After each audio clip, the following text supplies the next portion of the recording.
Émission spéciale élection législative sur Sensation Essonne en partenariat avec le Républicain de l'Essonne. Bonsoir à tous, émission spéciale législative 2017 en partenariat avec le Républicain de l'Essonne. Nous recevons les candidats des 2e et 3e circonscriptions du département. Bonsoir Teddy Vory. Bonsoir. De la rédaction du Républicain de l'Essonne. Et notre invité ce soir est Yannick Villardier, candidat de Debout la France dans la 2e circonscription. Bonsoir. Yannick Villardier, bonsoir. Merci d'avoir accepté cette invitation. Alors, avant de développer les thématiques que l'on a prévues avec vous, on va apprendre à mieux vous connaître. Votre portrait par Maxime Abolin de la rédaction de Sensation Essonne. Yannick Villardier, vous avez 51 ans, vous êtes père d'un enfant, vous êtes diplômé d'une école supérieure de commerce avec gestion générale des entreprises.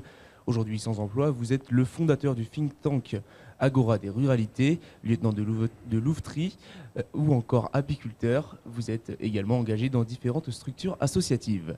En 2009, vous êtes candidat à l'élection européenne en Île-de-France avec le mouvement Libertas. Ancien membre du parti Chasse, Pêche, Nature et Tradition, vous étiez le représentant de la ruralité en Île-de-France de Nicolas Sarkozy. C'était en 2011 et 2012 lors des accords avec l'UMP pour les élections présidentielles. Aujourd'hui, vous êtes conseiller municipal dans la commune du Coudray-Monceau. Vous avez rejoint Debout la France en tant que conseiller national à la ruralité. Yannick Villardier, vous êtes candidat de Debout la France aux élections législatives de la 2e circonscription de l'Essonne. Votre suppléante est Marie-Louise Beauvais. Portrait signé Maxime Abolin. Alors Yannick Villardier, nous avons prévu 3 thématiques pour cette émission, importante pour cette circonscription, 2e circonscription qui s'étend d'Étampes à Mency en passant par Milly-la-Forêt. Ces thèmes, ce sont l'agriculture, l'économie et les transports. Nous allons en parler dans un instant. Première question d'ordre plus national. Si vous êtes élu demain, comment allez-vous vous placer dans cette future Assemblée nationale? Est-ce que vous allez être en totale opposition avec la politique du président de la République ou favorable à quelques mains tendues par Emmanuel Macron? Alors, sûrement pas favorable aux mains tendues d'Emmanuel Macron, pardon.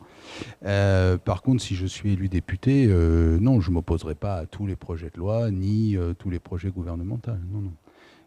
Je resterai ouvert et je défendrai mes idées et probablement celles de Debout la France. Premier thème local de cette émission, l'agriculture. L'Essonne est composée à plus de 45% de terres agricoles. Et c'est encore plus vrai sur le territoire de la 2e circonscription, en grande partie rurale. Teddy Vory, je vous laisse la main pour poser vos questions sur ce sujet. Merci. Effectivement, une circonscription très rurale, des agriculteurs qui ont beaucoup de difficultés depuis quelques années aujourd'hui. Que proposez-vous pour les soutenir et pour les aider ? Je crois qu'il faut dissocier la partie locale et la partie nationale. On sait que les agriculteurs, et surtout chez nous, sont surtout des agriculteurs céréaliers. Donc on ramène ça souvent à la PAC, à l'Europe, etc. Donc là, effectivement, les députés ont un rôle à jouer pour venir aider les agriculteurs en France et faire avancer les dossiers. Je pense qu'il faut une réforme de la PAC. Elle est essentielle aujourd'hui, les agriculteurs la demandent.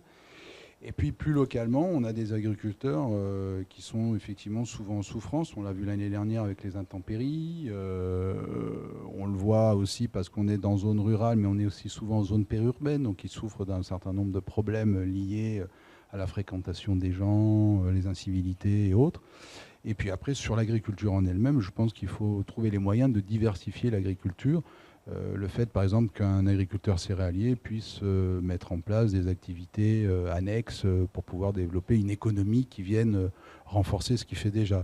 Et j'ai quelques exemples dans le sud Essonne, par exemple d'un agriculteur qui a 300 ou 400 hectares et qui a ouvert une partie de sa ferme sur le côté pour accueillir des camping-cars, des caravanes. Il fait un parking fermé, protégé, gardienné. Voilà. C'est des pistes. Il y en a plein, bien sûr. Là, on n'a pas le temps de tout développer, mais voilà. Autre point peut-être important pour la ruralité, la chasse.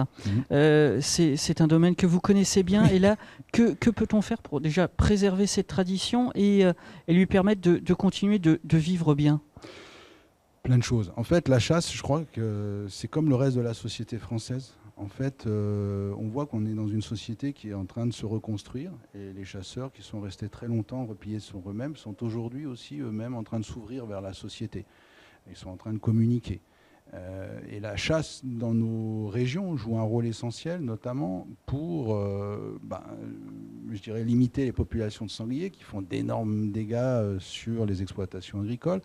Les piégeurs en zone urbaine qui vont piéger les renards qui sont porteurs de maladies transmissibles à l'homme, les fouines qui détruisent par exemple les greniers, etc. etc. Voilà.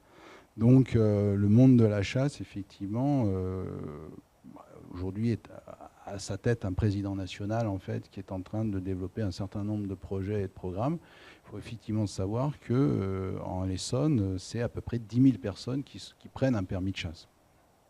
Deuxième thème, l'économie locale qui intéresse grandement les habitants de cette deuxième circonscription avec des commerces de proximité qui sont en recul. On peut aussi parler des services publics qui fuient ces zones rurales. Teddy Vory, je vous laisse de nouveau la main. Merci.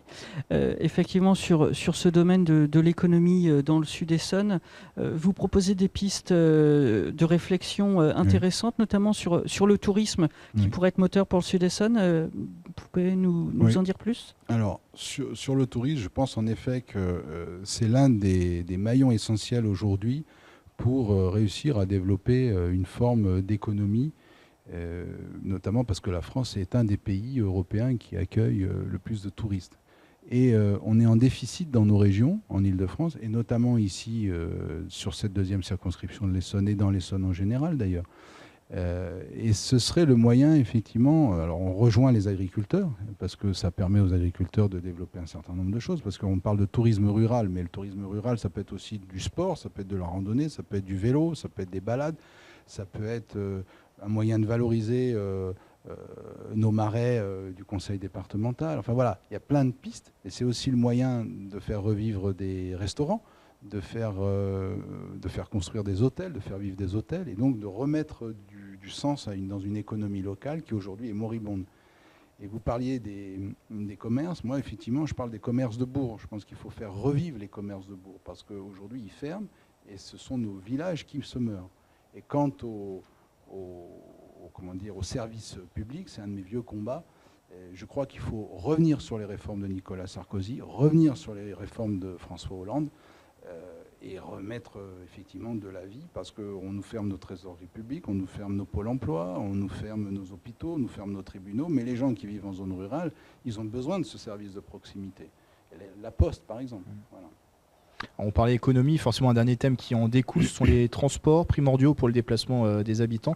La deuxième circonscription est traversée par 2 lignes de train, le RERC et le RERD, et 3 axes routiers importants, les autoroutes A10, A6 et la route nationale 20. Teddy, c'est de nouveau à vous. On a environ 2 minutes pour conclure sur cette dernière thématique. Merci.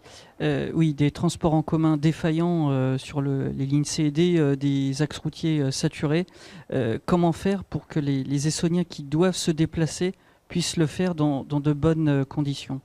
Alors là aussi, plein de pistes, plein de solutions. Je pense qu'il faut aller vers le covoiturage qui n'est pas assez développé.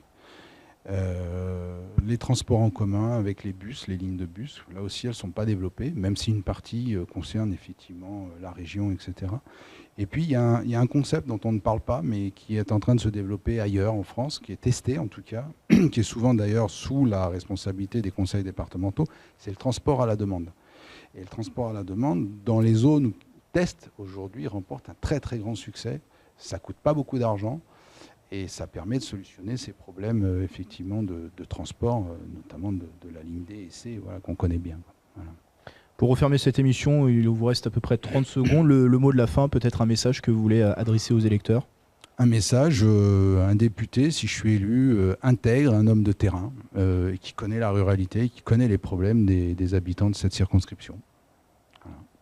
C'est la fin de cette émission spéciale législative 2017. Merci à Yannick Villardier d'avoir été avec nous. Merci à vous surtout.